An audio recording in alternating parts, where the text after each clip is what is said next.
Good morning students. In this session we'll start with a new chapter, that is transdermal drug delivery system. Innovations in the area of drug delivery are taking place at a much more faster pace as compared with the last 2 decades. Aspects of new drug delivery system are patient compliance and effectiveness. Optimum therapeutic outcomes requires not only a proper drug selection but also effective drug delivery.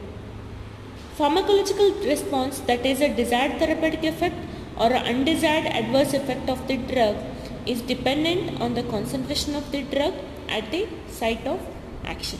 In turn, it also depends on a dosage form, extent of absorption of drug at the site of action. Tablets or injections, these are the traditional way to take medications. But new options are becoming increasingly popular. Among those are one successful alternative delivery method is transdermal drug delivery. Skin covers a larger surface area and receives about 1/3 of a blood circulating through the body. To deliver a drug into the body through the transdermal layer of the skin, it is very much necessary to understand about the skin. So the transdermal drug delivery system is one of the system which lies under the category of controlled drug delivery, which is aimed to deliver the drug through the skin in a predetermined and a controlled rate. Coming to the definition of transdermal drug delivery system, it is defined as a self-contained discrete dosage forms which are known as patches. When patches are applied to the intact skin, it delivers a drug through the skin at a controlled rate to the systemic circulation. Coming to the main objective of transdermal drug delivery system, it delivers drug into the systemic circulation through the skin at a predetermined rate with a minimal intra and intra-patient variation. Moving on to the advantages of transdermal drug delivery system. Transdermal drug delivery, it enables avoidance of GI absorption with it associated pitfalls of enzymatic and pH associated deactivation. Next, it avoids first pass metabolism. Next, same as of IV infusion, it also achieves a consistent plasma levels, but this transdermal drug delivery system is non-invasive in nature. Next, transdermal drug delivery system can be used as an alternative delivery system for patients who cannot tolerate a oral dosage form. And these patches, it permits a constant dosing rather than peaks and valleys in medication level associated with orally administered medication. And in case of emergency, transdermal drug delivery system has a capacity to terminate drug effects rapidly via patch removal. It avoids gastrointestinal incompatibility, and it is convenient because patches require only once weekly application. It's having a simple dosing regimen which helps in patient adherence to the drug therapy. Next, transdermal drug delivery system, it minimizes undesirable side effect.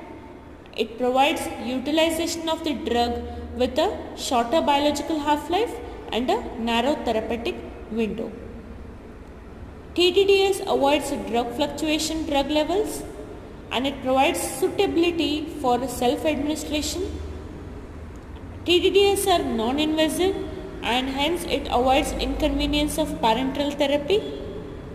TDDS has a greater advantages in patients who are nauseated or unconscious, and patches are the better way to deliver substances that are broken down by stomach acids or not well absorbed from gut or either extensively degraded by the liver. Transdermal patches are cost effective and number of doses gets reduced, which improves the patient compliance. So these are the different advantages of transdermal drug delivery system. Moving on to the different disadvantages of KDTS. Many drugs, especially drugs with a hydrophilic structure, they permeate the skin too slowly. So therefore sometimes may not achieve a therapeutic level. And KDTS cannot deliver ionic type of drugs, and it cannot achieve high drug levels in blood. It cannot develop for drugs of a larger molecular size. If the molecule has, if the drugs are having a high molecular size, then it cannot be developed. It cannot deliver the drugs in a pulsatile fashion, and KDTS cannot develop or deliver if a drug or a formulation cause irritation to the skin.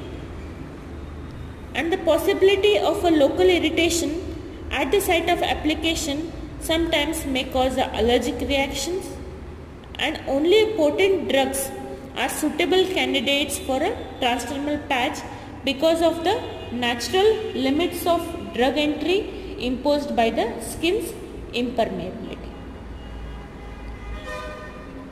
Long-term adherence is difficult in case of transdermal drug delivery system, and the barrier function of the skin changes from one side to another on the same person, from person to person, and also with the age. So these are some of the disadvantages of transdermal drug delivery system. Now let us understand what are the different anatomy and physiology of the skin. So we'll just deal with the introduction part today. So as skin is the largest organ of a human body and serves as a permeability barrier against a transdermal absorption of various chemical and biological agent. Skin is having a thickness of from 0.5 mm thick on eyelids to 4 mm thick on the heels of a feet, and the skin serves as a barrier against physical, either chemical and microbiological attacks, and it acts as a thermostat which helps in maintaining the body temperature. Skin play an important role in regulation of blood pressure, and also it protects against the penetration of UV rays. Skin is a major factor in determining the various drug delivery aspects like permeation and absorption of the drug across the dermis. Resistance of the skin is dependent on its anatomy and ultrastructure.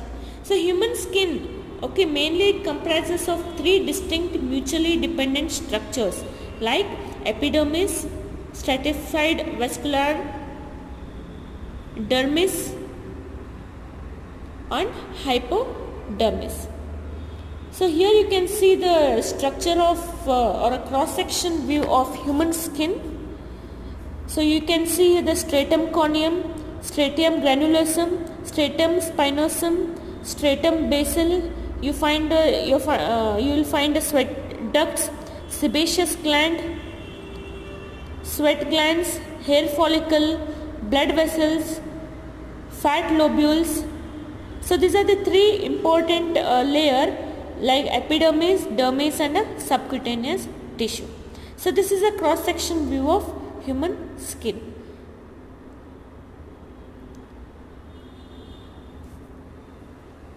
So the details of human skin will be covered in the next session.